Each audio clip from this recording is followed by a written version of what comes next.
বিএনপির চেয়ারপারসন বেগম খালেদা জিয়ার হাতে তার গুলশানের বাড়ির নামজারির কাগজ তুলে দিয়েছে অন্তর্বর্তী সরকার। বুধবার রাত ৯টার দিকে গৃহায়ন ও গণপূর্ত মন্ত্রণালয়ের উপদেষ্টা আদিলুর রহমান খান খালেদা জিয়ার হাতে নামজারির কাগজ তুলে দেন।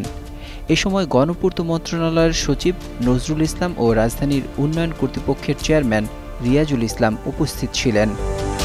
এ বিষয়ে খালেদা জিয়ার একান্ত সচিব এবিএম আব্দুস সাত্তার বলেন, উপদেষ্টা আদিলুর রহমান খান সহ মন্ত্রণালয়ের কর্মকর্তারা এসেছিলেন।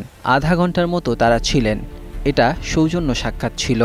বাড়ির নামজারির কাগজের বিষয়ে তিনি বলেন, উপদেষ্টা কিছু কাগজ নিয়ে এসেছিলেন, সেগুলো দিয়েছেন, তবে এটা কিসের কাগজ তা তিনি জানেন না।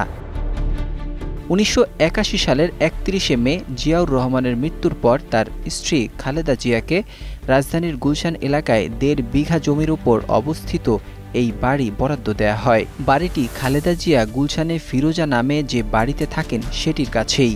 জানা গেছে, গুলশানের বাড়িটি বিএনপির চেয়ারপারসন খালেদা জিয়ার নিয়ন্ত্রণে আছে, তবে তার নামে নামজারি করা ছিল না। অন্তর্বর্তী সরকার দায়িত্ব নেয়ার পর খালেদা জিয়ার নামে বাড়িটি নামজারি করা হয়। টেক্সট রিপোর্ট, ২১শে টেলিভিশন।